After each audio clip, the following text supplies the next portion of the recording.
Afghanistan's American University in exile then, on August 24, 2016, Taliban gunmen stalked the campus, killing anyone who moved. One of them shot Musazai in the leg. She pretended to be dead and the gunman shot her again to finish her off. A bullet struck her in the foot. For the next 6 hours, as the terrorists rampaged on the campus, Musazai lay motionless in a hallway.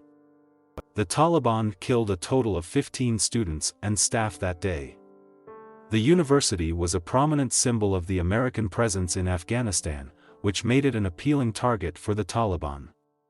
For students, particularly women like Musazai, the university represented the modern world of Enlightenment values to which the Taliban have long stood in staunch opposition. 5 years after their assault on the American University of Afghanistan, the Taliban took over the whole country. Much of the world may have assumed that the evacuation of at-risk Afghans following the Taliban takeover of Afghanistan in mid-August is over. But for many Afghans the story is ongoing. Of the 4,000 students, alumni and staff of the American University of Afghanistan, only around 600 are now estimated to have departed Afghanistan, the university's president, Ian Bickford, told me. Musazai's journey. Reshna Musazai was one of the lucky ones who survived the Taliban assault on her university in 2016, but she was grievously wounded and spent 4 months in a hospital in Kabul. She was then flown to Dallas, Texas, where she spent over 6 months at the First Baptist Medical Center. Doctors performed surgery on her leg, which saved it. In the summer of 2017, Musazai, now using a wheelchair, returned to Kabul to complete her studies at the American University of Afghanistan.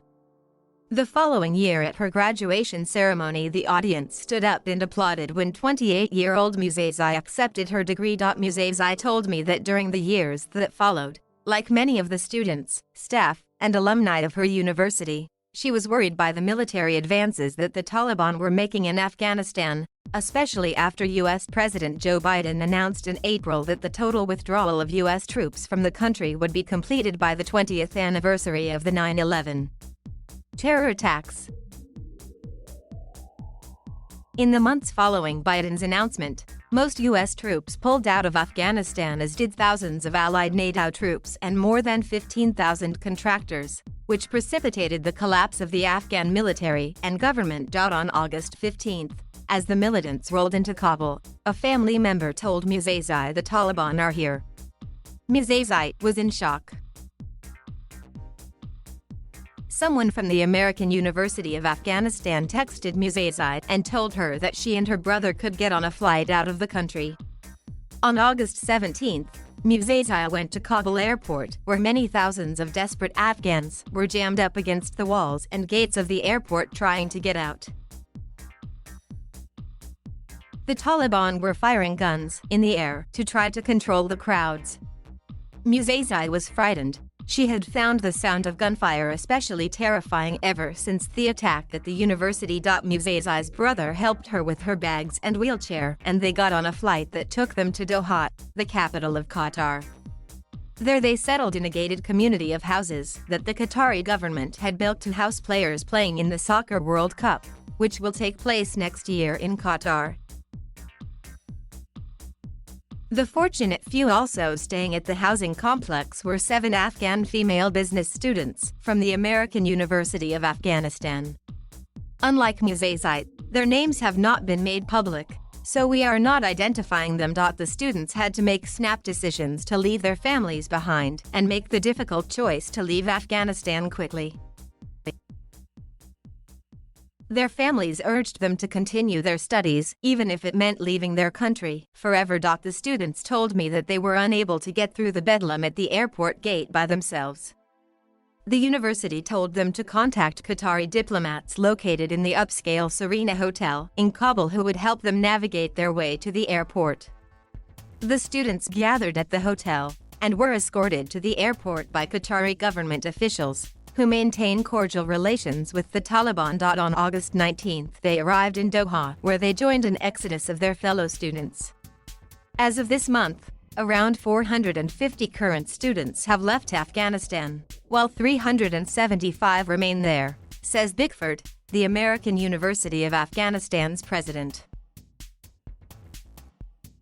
The students who made it out of Afghanistan are now dispersed around the world, where they continue to be taught in online classes.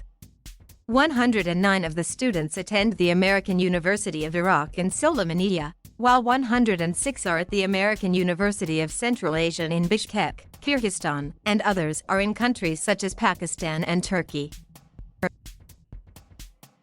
Qatar will house 100 students at Doha's Education City, where American universities such as Georgetown and Northwestern maintain satellite campuses. Only 50 of the American University of Afghanistan's students have made it to the United States, where they are housed in military bases while they are getting settled.